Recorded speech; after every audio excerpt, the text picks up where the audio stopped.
Welcome to Stuff They Didn't Teach Me in Sunday School.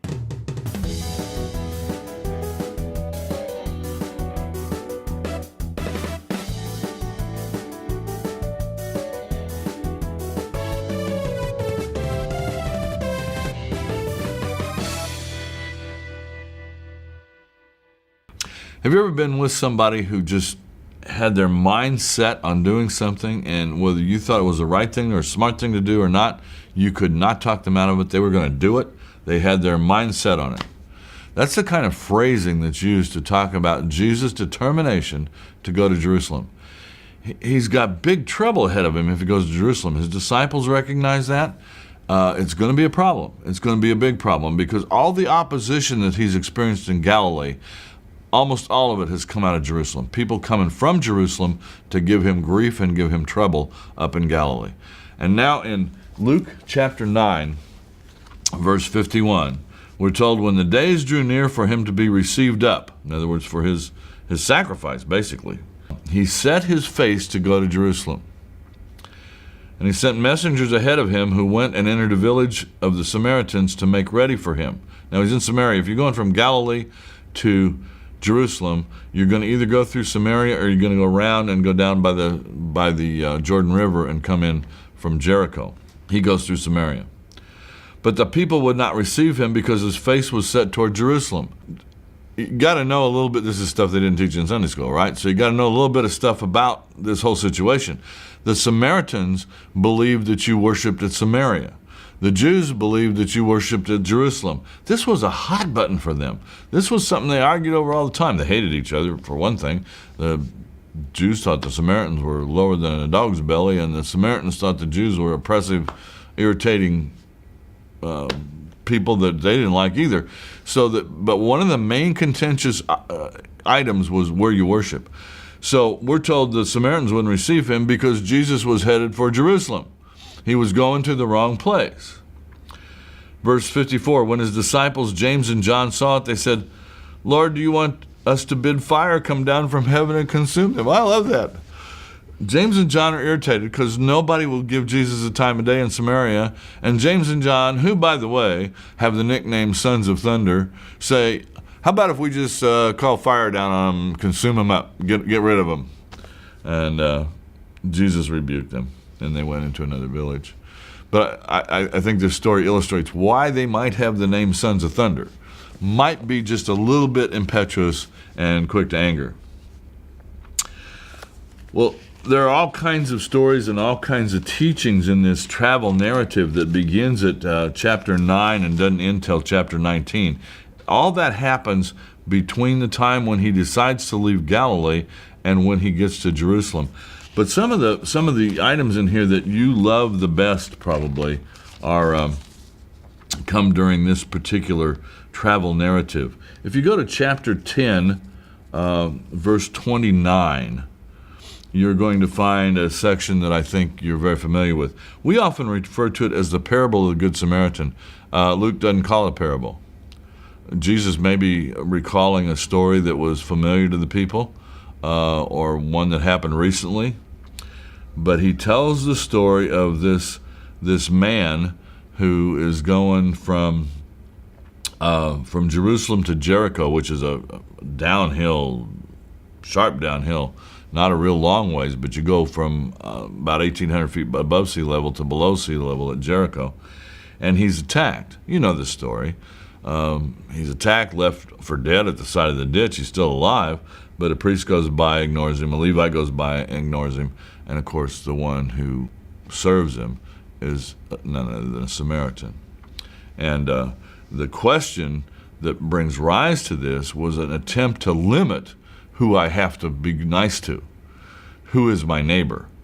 Who does this apply to? If I'm supposed to love my neighbor as myself, okay, what are the limitations on that? And Jesus' story that he tells illustrates that it's not about who your neighbor is, so there are limitations. It's about you are to be a neighbor to anybody in need. There are no limitations on it. That's in the travel narrative. The other section I wanted to look at in that travel narrative that is unique to Luke's gospel and quite familiar to you probably is chapter 15, which is 3 parables about lost things, lost and found things.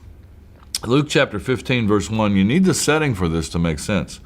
Now the tax collectors and sinners were all drawing near to hear him. Okay, this is going to be a problem for the aristocracy, the people in power, the people of influence in Jewish society, because Jesus is hanging out with the wrong people. He's hanging out with tax collectors. That's about like hanging out with a Samaritan. And he's hanging out with sinners, which probably means Gentiles.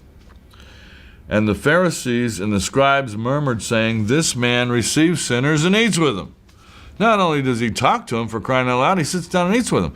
And in the mind of a Jew, eating with somebody was to cast your lot with them, to identify with them. So Jesus, it's not just that, ooh, he's eating with them. He's acting like he's one of them. This is horrible. So Jesus tells them this parable. It says, what man of you, having 100 sheep, if he lost one of them, does not leave the 99 in the wilderness and go after the one which is lost until he finds it?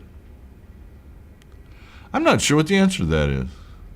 I always thought they were probably going, oh yeah, of course you'd do that. And the more I think about that, the more I think, I don't think you'd do that. I don't think you'd go leave 99 sheep to just go wander off and all get lost, to go find one stupid sheep that couldn't stay with the rest of them. But yet that's what Jesus does. When he found it, he lays it on his shoulders, rejoicing. When he comes home, he calls together his friends and his neighbors, says to them, rejoice with me, for I have found my sheep which was lost. So I tell you, there will be more joy in heaven over one sinner who repents than over 99 righteous persons who need no repentance. A theme word through all these parables is joy, because these Pharisees and these scribes cannot rejoice when sinners come to faith. And Jesus is going to tell all these parables about lost things being found and the joy that that brings to people and the party that gets thrown. And these Pharisees cannot join the party. So you have to see all these parables in the light of that beginning little section there that describes these grumbling Pharisees, because all these sinners are hanging out with Jesus, or Jesus hanging out with all these sinners. The next story is a woman loses a coin. She sweeps the house till she finds the coin, and once she finds the coin, she throws a party. And again, she says, rejoice with me. And again, in verse 10, there's more joy before the angels of God over one sinner who repents. And then the story you probably know the best. We call it the prodigal son. It's also been called once in a while the prodigal father. Prodigal means excessively, almost wasteful.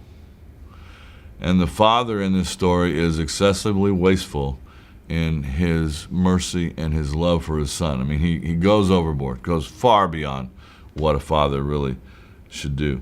But the message here for the scribes and the Pharisees is related to that eldest son. You remember the story. The son comes to his dad and says, Dad, give me the inheritance. Who goes to their dad while he's still living and saying, give me the inheritance? That's pretty gutsy in the first place. That dad does it is pretty prodigal to me. That's pretty excessive. The dad says, okay, you're entitled to basically a third of this, because the eldest son was entitled to 2/3. Next son, a third. Says, you're entitled to a third of this, so here's your third. There you are. And the kid goes off, and you know the story. Gets involved in wild living and blows the whole wad. Blows it all. Not until he's sitting at a pig trough, eating one day and saying, you know, this is pretty disgusting. My father's servants have it better than this. I'm going to go home and see if I can at least go back and be a slave or a servant in my father's house. So he heads home. The picture here is, you know, if I'm a dad and my son's coming back in this and I see him coming down the walk, I want to see him grovel a little bit. And I may be tapping my foot, got my arms crossed, and watching him come up the walk and thinking, okay, how's he going to explain this one? But this dad doesn't do that. He throws open his arms, he goes running down the walk, skirts are flying, and he grabs that son, and he hugs him, and he welcomes him home, and for crying out loud, he throws a party. He throws a party, and he takes him back as a son. The implications of that might have been that the elder son lost some more of his inheritance. I don't know. That's a possibility. That if he takes him back as a son, now all of a sudden the younger son is now entitled again to 1/3 of what's left. instead of the elder son getting all of what's left. But for whatever reason, the eldest son could not celebrate.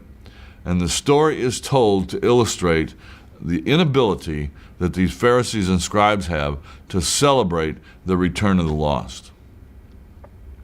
There's joy in heaven when a sinner comes back to his God through Jesus Christ. That's the message of all these parables. God celebrates the return of the lost, and that includes you and me.